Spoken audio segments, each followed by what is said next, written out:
చరిత్రలో ఈనాడు మే 9వ తారీఖు గోపాలకృష్ణ గోఖలే జయంతి. భారత స్వతంత్ర ఉద్యమంలో మితవాద నాయకుడిగా పేరొందిన గోపాలకృష్ణ గోఖలే 1866 మే 9న మహారాష్ట్రలోని రత్నగిరి జిల్లా కొత్లక్లో జన్మించారు. రాజకీయంగా మహాత్మా గాంధీకి ఒక గురువుగా కాకుండా ఇంకా ఖగోళ శాస్త్రవేత్తగా, సంస్కృతి పండితుడిగా కూడా వ్యవహరించారు. మహారాష్ట్ర సోక్రటీస్ గా ఈయన పేరొందారు. సో నేడు ఆయన జయంతి సందర్భంగా కొన్ని ఇంపార్టెంట్ ఇన్ఫర్మేషన్ షేర్ చేస్తున్నాను. Please like, share, subscribe my channel. So రాజకీయ ప్రస్థానం చూస్తే ఎంజీ రాండే ప్రేరణతో గోఖలే 1889లో ఇండియన్ నేషనల్ కాంగ్రెస్ లో చేరి భారతీయ ప్రజలకు రాజకీయ హక్కులు కల్పించే దిశగా ఆయన ఎన్నో శాంతియుత పోరాటాలు అయితే చేశారు. అంతేకాకుండా అగర్కర్ స్థాపించిన సుధాకర్ అనే పత్రికకు కూడా ఒక సంపాదకుడిగా ఈయన పనిచేశారు. అండ్ 1895లో పూనా సార్వజనిక సభ యొక్క నాయకత్వం తిలక్ చేతిలోకి వెళ్తే ఈయన ఎంజీ రాండే కలిసి దక్కన్ సభను స్థాపించారు. 1899, 1902 మధ్య బాంబే శాసన మండలి సభ్యుడిగా ఉన్నారు. 1901 డిసెంబర్ 20వ తారీఖున గవర్నర్ జనరల్ ఇంపీరియల్ కౌన్సిల్ కి ఎన్నికయ్యారు. అండ్ 1905వ సంవత్సరంలోని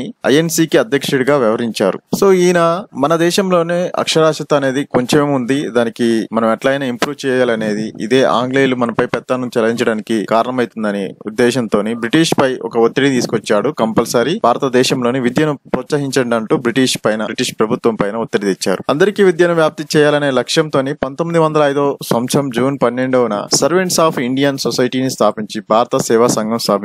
ఇది దేశవ్యాప్తంగా అనేక పాఠశాలలు, గ్రంథాలయాలు ఏర్పాటు చేసింది. 6 నుంచి 10 సంవత్సరాల వయసున్న బాలబాలికలకు ప్రాథమిక విద్య అందించాలనే గోఖలే బ్రిటిష్ ప్రభుత్వానికి సూచించి అనుగుణంగా 1911 మార్చి 16న ఒక బిల్లును రూపొందించారు. ఇది నాటి బ్రిటిష్ ప్రభుత్వం ఆకర్షించింది. సో 6 నుంచి 14 సంవత్సరాలు కల్పించాలని కేంద్ర శాసనసభలో తీర్మానం ప్రవేశపెట్టగా అది చెల్లుబాటు కాలేదు. దీనికి గోఖలే తీర్మానంగా పిలుస్తారు. సో ఇతనికి సోక్రటీస్ ఆఫ్ మహారాష్ట్ర, ఆధునిక ప్రథమ రాజనీతిజ్ఞుడు, భారత జాతీయోద్యమ పితామహుడు, దేశభక్తులలో రారాజు అనే బిరుదులైతే ఉన్నాయి. అంతేకాకుండా ఈయన గోఖలే 1908లో రాండే ఇన్స్టిట్యూట్ ఆఫ్ ఎకనామిక్స్ స్థాపించారు. ఇంపీరియల్ కౌన్సిల్ సభ్యుడిగా ఉన్న సమయంలోని 1909 నాటిలో మింటో మార్లే సంస్కరణలో కొంచెం ఒక కీలక పాత్రను పోషించారు. 1911లో నాగ్పూర్ ది హితవాద అనే ఆంగ్ల వారపత్రికను ప్రారంభించారు. 1912లో గాంధీజీతో పాటు దక్షిణాఫ్రికా వెళ్లిన గోఖలే వివక్షకు వ్యతిరేకంగా పోరాడారు. గాంధీజీ గోఖలే పవిత్రమైన గంగా నది లాంటి వాడని,